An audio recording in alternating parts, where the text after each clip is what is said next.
est-ce que Aïcha avait 6 ans à son mariage et 9 ans à sa dégustation? Alors non. Bon, C'est pas ce que je pense. ouais, Alors, mais du coup, t'es pas ouais. sunnite, parce que les textes de l'islam sunnite sont très clairs sur ces chiffres. Il y a Non, mais aucune ambiguïté. laisse-moi finir. Non, mais tu vas me faire des maths pour me dire qu'elle a 19 ans, tu vois. Donc, Non, attends. Sunnite, c'est on suit la sunna. C'est ça. Ok, donc j'ai le droit de suivre la sunna, les hadiths. Donc, ok, donc d'après ce que j'ai lu, donc en gros, tous les avis sont unanimes sont unanimes sur le fait que Aïcha avait 10 ans de moins que sa sœur Asma. Ouais, d'accord. mais je le connais, ton calcul coraniste qui fait qu'elle a 25 ans. Je m'en fous. Je m'en fous. Ah, Tu vois, parce que ans. dans l'islam, elle avait 90 ans, mais dans l'islam sunnite, c'est assumé qu'elle avait 6 ans et qu'elle a été dégustée à 9 ans. Et ensuite, de ça, l'islam sunnite fait la loi. Mais non, parce qu'elle avait 14 ans quand le prophète l'a demandé en mariage, et ensuite, 3 ans plus tard, il a été consommé. Et ça, c'est Oui, presque tous les avis sont unanimes sur ça. Et ensuite, il est mort quand elle avait 18 ans, donc ils sont restés ensemble pendant 1 an. Je connais l'histoire. Mais donc il l'a épousée à 6 ans, dégustée à 9 ans, et il est mort quand elle avait 18 ans. Ça, c'est ce que l'islam sunnite dit.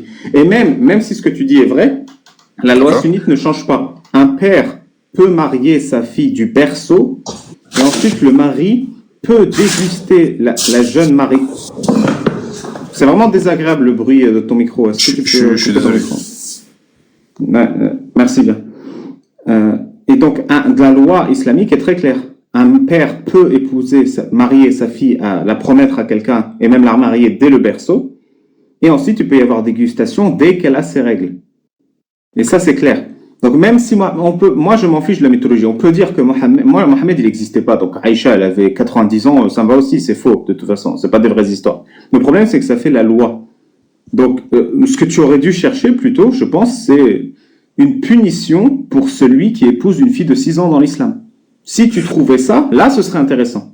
En fait, moi, par rapport à ça, au fait qu'elle ait 6 ans, alors déguster, donc c'est-à-dire consommer le mariage, c'est-à-dire en fait, c'est pas forcément un rapport sexuel. C'est-à-dire qu'en fait, c'est pas forcément un rapport sexuel. Le rapport sexuel, il est parce qu'en fait, il y a des conditions pour avoir un rapport sexuel. Par exemple, s'il y a préjudice physique, le rapport sexuel est interdit. En l'occurrence, on parle du prophète. Prenons ta fille ou ta sœur. Comment tu vas vérifier que son mari va pas lui mettre de Non, mais est-ce que je peux finir juste de parler? Rentrer dedans. Mais en fait, tu donnes un argument. Est-ce que je peux juste finir Tu me donnes un argument qui est il peut coucher avec un enfant s'il n'y a pas préjudice physique. Comment tu vérifies qu'il n'y a pas préjudice physique, s'il te plaît? Je regarde ma fille, je lui demande si est-ce qu'elle a eu mal, si est-ce qu'elle a eu des blessures ou quelque chose comme ça. En gros, ce que je voulais dire, c'est qu'en fait, si y a préjudice physique, qu'est-ce que c'est une sorte de blessure ou quelque chose comme ça, ou quand il commence à avoir du sang ou quelque chose comme ça. En fait, quand je te parle de sang, je te parle de déchirure ou quelque chose comme ça. Donc, ça veut dire qu'en fait, on peut pas, ça a été vérifié scientifiquement parlant, on peut pas, donc une fille de 6 ans ou de 9 ans, même de 9 ans, même jusqu'à 11 ans, ne peut pas supporter donc un acte sexuel. C'est-à-dire qu'en fait, il y aura forcément une déchirure. Ça a été prouvé scientifiquement. Et donc, si on dit que, c'est-à-dire que la consommation du mariage est pas forcément un rapport sexuel, et que c'est le prophète, et que en islam, on suit le prophète, et donc en islam, c'est interdit de blesser sa conjointe, son partenaire, enfin sa femme, c'est que forcément, il n'y a pas eu de rapport sexuel. Donc, la consommation du mariage ne peut pas être un acte sexuel. J'ai bien compris. Tu m'as dit, scientifiquement, jusqu'à 11 ans, si un vieux crouton de 50 ans couche avec une gamine de 11 ans, il y aura déchirure, c'est ça? Et 12 ans, alors? Ça a été prouvé scientifiquement. Et 12 ans, alors? 12 ans, c'est quoi l'âge minimum où c'est prouvé scientifiquement qu'il n'y a pas de déchirure? L'âge minimum pour être sûr qu'il n'y a pas donc tout dépend de la femme, hein, bien évidemment, parce que, mais ce qui est recommandé, donc par la science, c'est que 16 ans. 16 ans, c'est D'accord, mettons 16 ans. Est-ce que tu peux me sortir un texte islamique qui interdit à un homme de coucher avec une femme avant 16 ans? Non, bien évidemment, c'est pas interdit, mais c'est parce qu'en fait, faut faire preuve aussi de bon sens. Vous voyez, par exemple, c'est pas interdit, je sais pas moi, je dis un truc au hasard, hein, de prendre un verre de sperme de n'importe qui et de le boire. En islam, c'est pas écrit que c'est interdit, par exemple. C'est juste qu'en fait, si tu le fais, on s'en fout. Tu peux boire ton verre. Moi, je m'en fous. La question, c'est que si tu couches à une gamine avant 16 ans, il y a nuisance. Tu comprends? Nous, on l'a interdit, on l'a criminalisé en 2024. Les êtres humains, par Allah, les êtres humains, les Français, on a criminalisé de coucher avec une gamine qui a 9 ans, qui a 10 ans, qui a 11 ans. On l'a criminalisé. Je suis d'accord avec toi Est-ce sur que le fait Allah de coucher l'a avec... criminalisé? Oui, je suis d'accord avec toi sur le fait que donc coucher avec une fille de 9 ans, c'est inacceptable. Ça sur ce sujet-là, je suis complètement d'accord avec toi. Maintenant, Donc, le hadith ce que je veux te dire par là, c'est que pour pouvoir coucher avec une fille de 9 ans, donc pour pouvoir avoir un rapport sexuel de 9 ans, il faut forcément être pervers. En fait, il faut avoir donc, un côté pervers. Donc le hadith sahih qui dit que Mohamed a couché avec Aïcha à 9 ans est faux. Non. Ah oui, ils n'ont pas couché ensemble. Ils ont dit qu'il y a eu consommation du mariage. Ils ont ni parlé de rapport sexuel ni d'autre chose. Oui, le hadith est faux donc. Non, le hadith, il dit pas qu'il y a eu un rapport sexuel. Il dit qu'il y a eu une consommation du mariage. Consommation du mariage n'est pas forcément rapport sexuel. On est bien d'accord sur ça. Maintenant, ce que je voulais continuer sur ça, c'est que, en fait, ouais, on n'est pas d'accord. C'est quoi une consommation? Elle lui a taillé une pipe. Qu'est-ce qu'ils ont fait? J'ai pas compris. Qu'est-ce qu'ils ont fait quand ils ont consommé? Je sais pas, moi, par exemple, ils s'embrassent, ou alors, des choses, oui, donc, Mohamed et Aïcha se sont embrassés. Peut-être. Non, j'ai pas compris. Mohamed et Aïcha. Vous m'entendez ou pas? Oui, je donne la source Dorar.net. C'est un site sunnite. Hadith, Sharh. Pour que tu ailles vérifier. Hein. C'est le 43006. Tu as la source? Attends, je vais vérifier tout de suite. Tu as la source? Ah oui, c'est bon. C'est bon. On va la lire ensemble. C'est bon. Ça parle du hadith de 6 ans et de 9 ans. Je vais lire. Est-ce que tu lis l'arabe ou tu préfères que je lise? Reviens. En fait, personnellement, je sais pas lire l'arabe, donc si tu pourrais... En fait, je suis pas très calé, on va dire, en lecture arabe. Il n'y a pas de souci. كانت أم المؤمنين عائشة رضي الله عنها من أحب الناس إلى النبي صلى الله عليه وسلم. Donc, la mère des croyantes, Aïcha, رضي الله عنها, était l'une des personnes les plus aimées et les plus proches du prophète. Que la paix soit sur lui. وقد تزوجها في سن صغير. Il s'est marié avec elle à un jeune âge. وفي هذا الحديث, donc le hadith de 6 ans et 9 ans, وفي هذا الحديث يقول عبد الله بن مسعود, et c'est pas n'importe qui, hein. عبد الله بن مسعود, c'est pas n'importe qui. تزوج النبي صلى الله عليه وسلم عائشة وهي بنت 7. Donc Abdullah ben Mas'ud dit dans ce hadith que le prophète s'est marié avec Aïcha quand elle avait 7 ans. أي عقد عليها فقط. Donc ce n'était que le contrat du mariage. وكان ذلك بمكة قبل الهجرة. Et ceci était à la Mecque avant l'Hijr. وبنى بها وهي بنت 9. Donc il a consommé le mariage quand elle avait 9 ans. أي ça veut dire دخل بها ونكحها في ذلك السن. Donc il a consommé le mariage à cet âge-là. Et c'est ça le plus important. Une seconde. Dakhala biha, c'est-à-dire il est rentré dedans, c'est ça? Dakhala. Oui, mais c'est un euphémisme qui est utilisé comme consommation. Okay. C'est comme en français, de consommation. En arabe, on dit bana ou bien dakhala. Et après, wa nakahaha, ça veut dire quoi? Ça veut dire quoi, nakahaha? Nakahaha, ça a deux sens. Soit il s'est marié, soit il a eu des relations sexuelles. Mais c'est expliqué là. Wayukna. Et wayukna, ça veut dire que c'était un euphémisme. Wayukna bil bina, donc l'euphémisme de la consommation, et ça veut dire l'ijma' wal wat'a. Ça veut dire relation sexuelle. C'est un euphémisme, donc la consommation est un euphémisme pour dire relation sexuelle. Ça, c'est l'islam sunnite. Hein. Donc on va arrêter avec cette histoire-là de... non, pour l'instant, comme tu as dit, il y a deux sens, en l'occurrence. Je répète. Tu sais, moi, j'ai une résilience à toute épreuve, mon pote. Tu peux même pas savoir à quel point. Je t'ai dit qu'il y a deux sens. Anakaha, ça veut dire soit relation sexuelle, soit mariage. Et là, on parle de consommation. Wayukna, ça veut dire c'est un euphémisme. Wayukna bil bina, ça veut dire l'euphémisme de la consommation. An al-ijma'i wal wat. C'est un euphémisme pour dire relation sexuelle. C'est bon ou je dois le répéter une troisième fois? Donc forcément, ça veut dire relation sexuelle. Merci beaucoup. Voilà. Et j'aimerais rajouter que quelqu'un de civilisé, il va dire il n'y a pas de circonstances sous lesquelles un homme de 53 ans peut s'isoler avec une gamine de 9 ans. Il n'y a que dans l'islam sunnite qu'on est obligé de défendre et de dire non, il y a des circonstances sous lesquelles un homme de 53 ans peut s'isoler avec une gamine de 9 ans, que ce soit pour l'embrasser, que ce soit pour se mettre tout nu l'un devant l'autre, que ce soit pour la caresser, que ce soit pour avoir une relation, que ce soit pour ce que vous voulez. Moi je répète, il n'y a pas d'excuse à ça. Je ne sais pas pourquoi vous venez et vous donnez quand même des excuses. C'est pas excusable comme c'est pas des excuses. Après, même si, donc, on va dire, c'est vrai que, bon, si par exemple je suis donc ce qu'a dit Jack par rapport au fait qu'il y a eu rapport sexuel, ok? Et donc il faut savoir que d'après toutes les insultes qu'a reçu le prophète, parce qu'on les connaît tous, hein, les insultes on connaît toutes les insultes qu'a reçu le prophète de ses opposants, ok? De ses opposants, par exemple sur les Quraysh. Ils avaient raison de l'insulter ou pas? Non, bon, personnellement, vu que c'est mon prophète, non, ils ont pas raison. Mais en fait, attends, ça veut dire qu'ils avaient tort. Ce qu'ils ont dit sur le prophète, ils avaient tort. Ils avaient tort, mais c'est pas ça le sujet, c'est pas ça le sujet de mon développement. Continue maintenant. Ce que je voulais dire, c'est que d'après toutes les insultes qu'a reçues le prophète donc toute sa vie par ses opposants, il n'y a pas eu un seul insulte vis-à-vis de sa dernière femme. Il n'y a pas eu un seul opposant.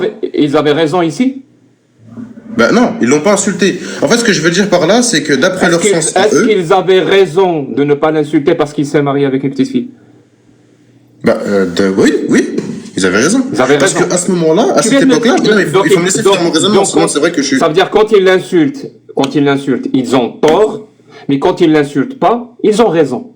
Jack, je suis forcément décrédibilisé si je finis pas mon raisonnement. Quel raisonnement? C'est un sophisme. Non, c'est pas... Tu prends le jugement de Quraysh comme si c'était quelque chose qu'on doit prendre en compte. Mais oui, on doit le prendre en compte. En fait, toute la vie du prophète, on doit le prendre en compte. Eux-mêmes se mariaient avec des gamines. Pourquoi tu penses qu'ils l'ont pas insulté? Mais c'est parce que c'était courant. C'était parce que à l'époque, c'était courant. Ils faisaient la même chose. Et pourquoi c'était courant? Pourquoi? Parce que c'était courant, c'était comme ça, c'était à l'époque, c'était courant. Mais en fait, il faut savoir que c'est pas comme ça partout dans le monde. Pourquoi aujourd'hui ça l'est pas et avant ça l'était? Mais même aujourd'hui ça l'est. Attends, parce qu'il faut remettre les pendules à l'heure. L'Occident, c'est pas le monde. C'est interdit. Non, mais l'Occident, ce n'est pas le monde. En fait, l'Occident ne représente pas le monde entier. Ça, c'est que l'Occident qui a créé ça.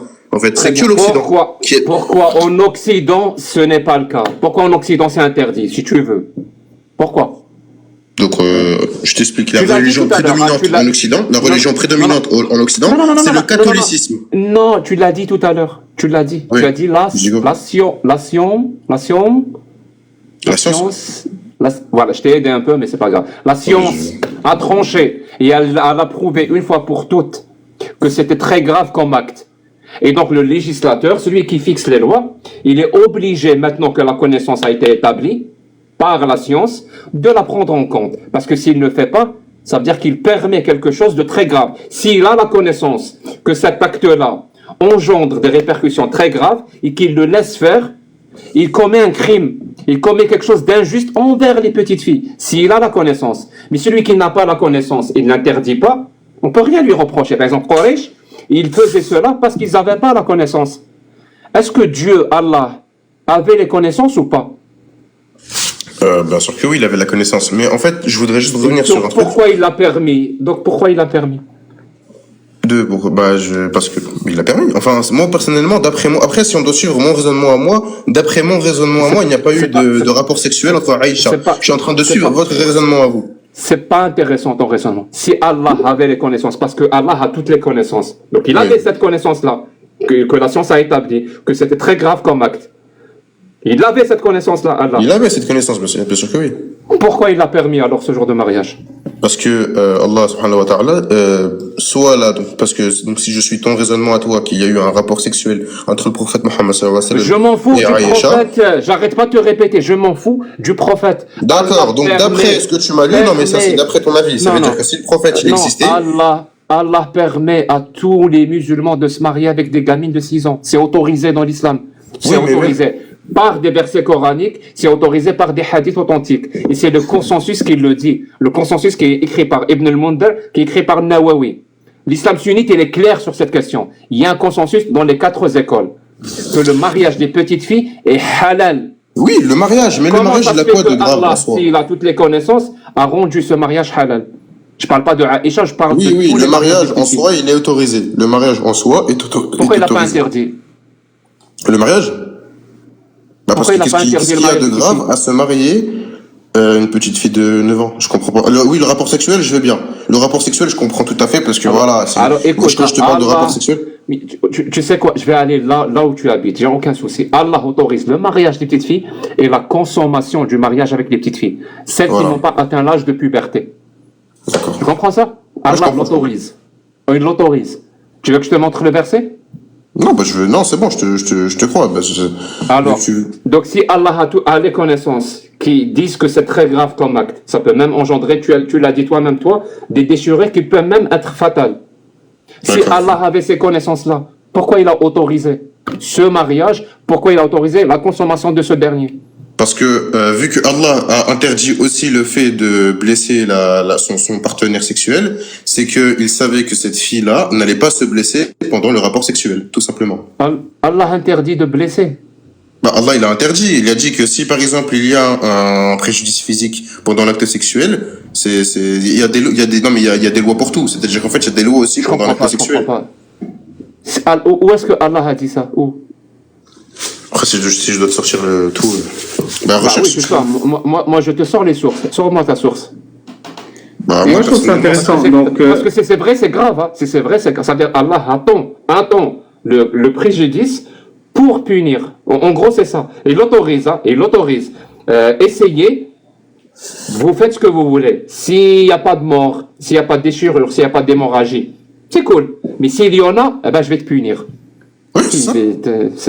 Allah, c'est quoi? C'est les lois d'Allah, c'est la roulette russe? Bah non.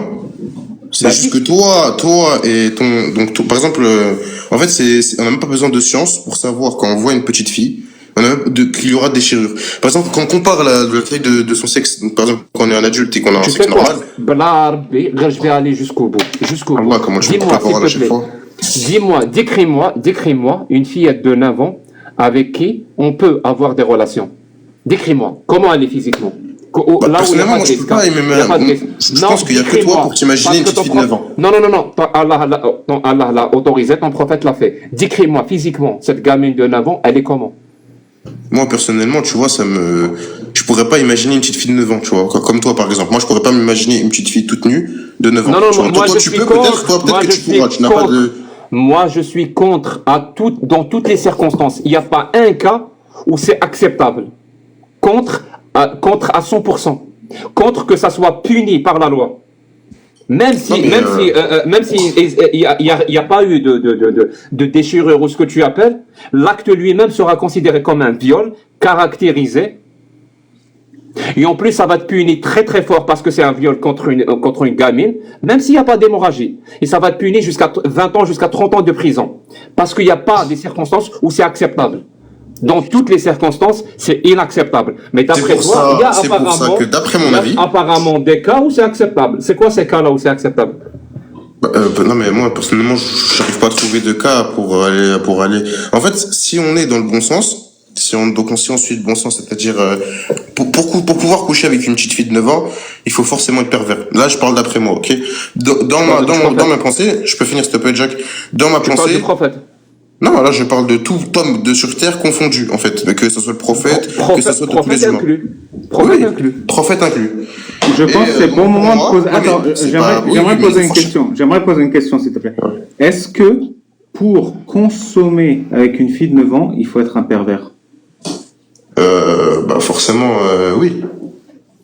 D'accord. Donc dans l'islam sunnite, hein, le prophète Ouais. Mahomet est un pervers. Non? Dans l'islam sunnite, le prophète a consommé avec une gamine de 9 ans. Non, il a pas consommé avec une gamine de 9 ans. Dans l'islam sunnite, Ouais.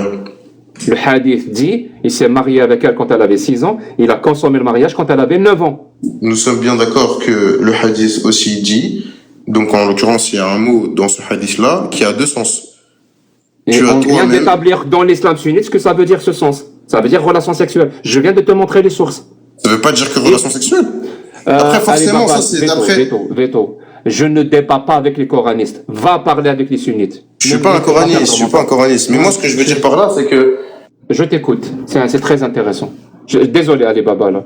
Non, c'est pour ça que je Non, disais parce le que- mot non, parce que consommer. c'est bon, Vu il y a que le des mot a sources, il y a deux tout. sens. Ouais. C'est pour ça que j'ai disais le mot consommer. Vu que le mot a deux sens, est-ce que, quel que soit le sens, c'est dégueulasse ou pas? Mais bon. Il a fait du mal à la logique. Mais même en étant coraniste, il arrive à être dégueulasse. C'est incroyable. Même en étant coraniste, il justifie l'injustifiable. Il Je te sais quoi, sort, je non, mais... Je vais poser une question directe. Est-ce que défendre l'islam sunnite rime avec défendre la pédocriminalité? C'est une vraie question que je pose. Est-ce que défendre l'islam sunnite, c'est défendre la pédocriminalité? Autrement dit, si tu es contre la pédocriminalité, est-ce que ça fait de toi quelqu'un qui est contre l'islam sunnite? Ça veut dire quelqu'un qui défend, qui attaque ou qui critique la pédocriminalité, qui critique l'islam. Donc, est-ce qu'une personne en 2024 qui est contre la pédocriminalité et qui l'exprime, est-ce que cette personne est islamophobe? Parce qu'elle est contre les préceptes de l'islam sunnite.